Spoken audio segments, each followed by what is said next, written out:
राधे राधे। जय श्री कृष्णा।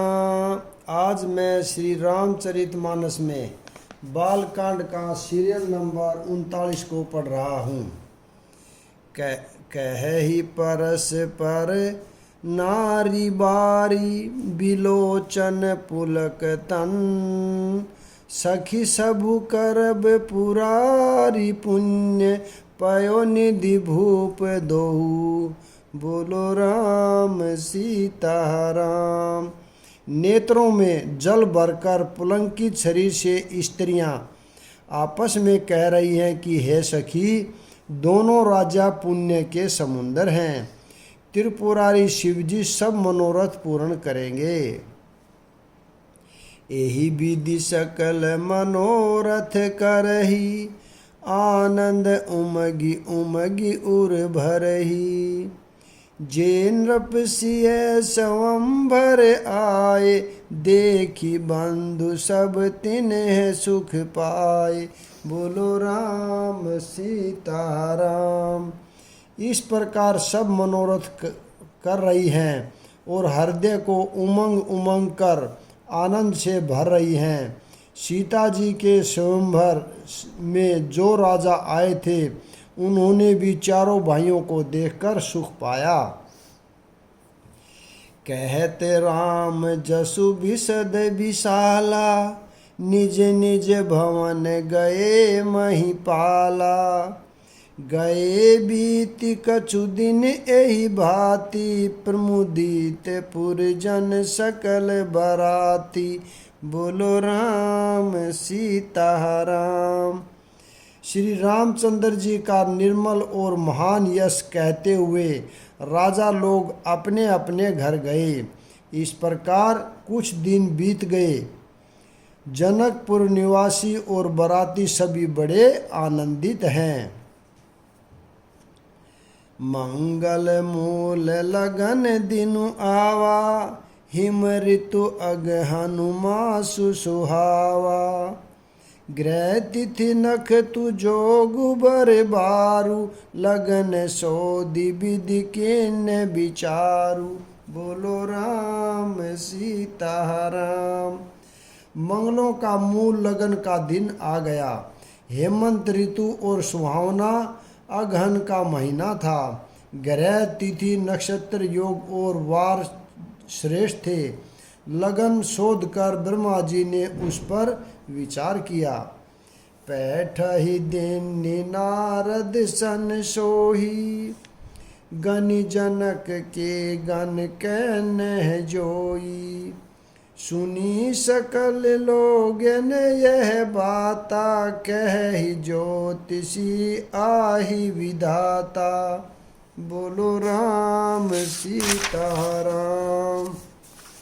और उस लगन पत्रिका को नारद जी के साथ जनक जी के यहाँ भेज दिया।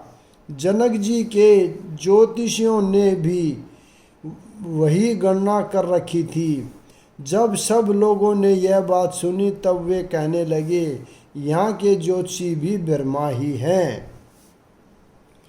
धेनु धुरी बेला विमल। सकल सुमंगल मूल।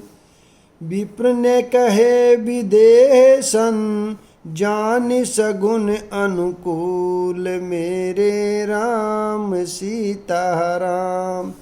निर्मल और सभी सुंदर मंगलों की मूल गोधूली की पवित्र बेला आ गई और अनुकूल शकुन होने लगे। यह जानकर ब्राह्मणों ने जनक जी से कहा, उपरोहित हई कहेहु नर नाहा। अब विलंब कर कारनु काहा। सतानंद तब सचिव बुलाए। मंगल सकल साज सब ल्याए। बोलो राम सीताराम। तब राजा जनक ने पुरोहित सतानंद जी से कहा कि अब देर क्या क्या कारण है। तब सतानंद जी ने मंत्रियों को बुलाया। वे सब मंगल का सामान सजा कर ले आए। शंख निशान पवन जे, शंख निशान पनव बहु बाजे, मंगल कलश सगुन शुभ साजे। सुभग सुहासिनी सुहासिनी गावहि गीता, करहि वेद धुनि विप्र पुनीता। बोलो राम सीता राम। शंख नगाड़े ढोल और बहुत से बाजे बजने लगे तथा मंगल कलश और शुभ शकुन की वस्तुएं सजाई गई।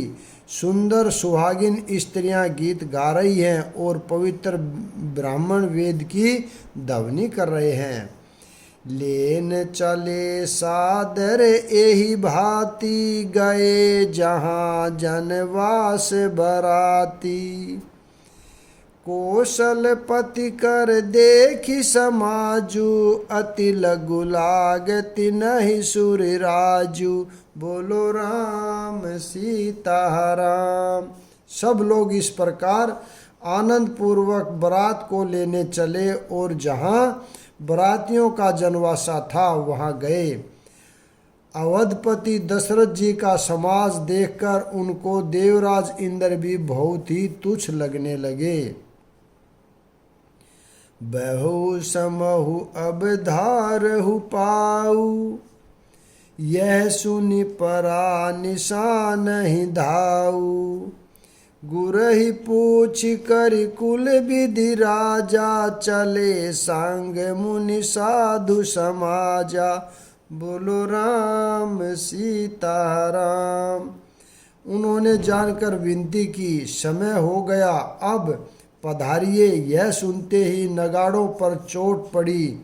गुरु वशिष्ठ जी से पूछकर और कुल की सब रीतियों को करके राजा दशरथ जी मुनियों और साधुओं के समाज को साथ लेकर चले। भाग्य विभव अवधेश कर, देखी देव ब्रह्मादि।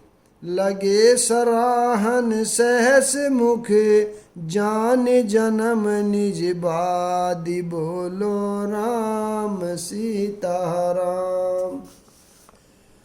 अवध नरेश दशरथ जी का भाग्य और वैभव देखकर अपना जन्म व्यर्थ समझकर ब्रह्मा जी आदि देवता हजारों सुखों से उसकी सराहना करने लगे।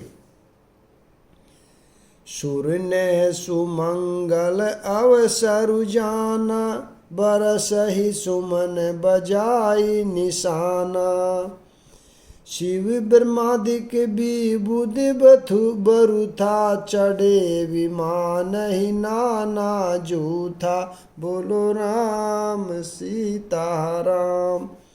देवगण सुंदर मंगल का अवसर जानकर नगाड़े बजा बजा कर फूल बरसाते हैं। शिवजी ब्रह्मा जी आदि देववृंद यूथ बना बनाकर विमानों पर जा चढ़े। प्रेम पुलक तन हृदय उछाऊ, चले बिलोकन राम बिहाऊ। देखि जनकपुर सुर अनुरागे, निज निज लोक सबहि लघु लागे। बोलो राम सीता राम। और प्रेम से पुलंकित शरीर हो तथा हृदय में उत्साह भरकर श्री रामचंद्र जी का विवाह देखने चले। जनकपुर को देखकर देवता इतने अनुरक्त हो गए कि उन सब को अपने अपने लोग बहुत तुच्छ लगने लगे। चितवहु चकित विचित्र बिताना, रचना सकल अलौकिक नाना। नगर नारी नर रूप निधाना, सुधर सुधरम सुशील सुजाना। बोलो राम सीता राम। विचित्र मंडप को तथा नाना प्रकार की सब अलौकिक रचनाओं को वे चकित होकर देख रहे हैं। नगर के स्त्री पुरुष रूप के भंडार, सुगंध, श्रेष्ठ, धर्मात्मा, सुशील और सुजान हैं। तिन्हहि देखि सब सुर सुर नारी, भये नखत जारी। बिदहि बहु आचरज विशेषी, निज करनी कछु कतहु न देखी। बोलो राम सीता राम। उन्हें देखकर सब देवता और देवगनाएं ऐसे प्रवाहित हो गए जैसे चंद्रमा के उजियाले में तारागण फीके पड़ जाते हैं। ब्रह्मा जी को विशेष आश्चर्य हुआ, क्योंकि वहाँ उन्होंने अपनी कोई करनी तो कहाँ देखी ही नहीं। यहाँ पर मैं विराम देता हूँ, अगला भाग कल पढ़ेंगे। राधे राधे, जय श्री कृष्ण।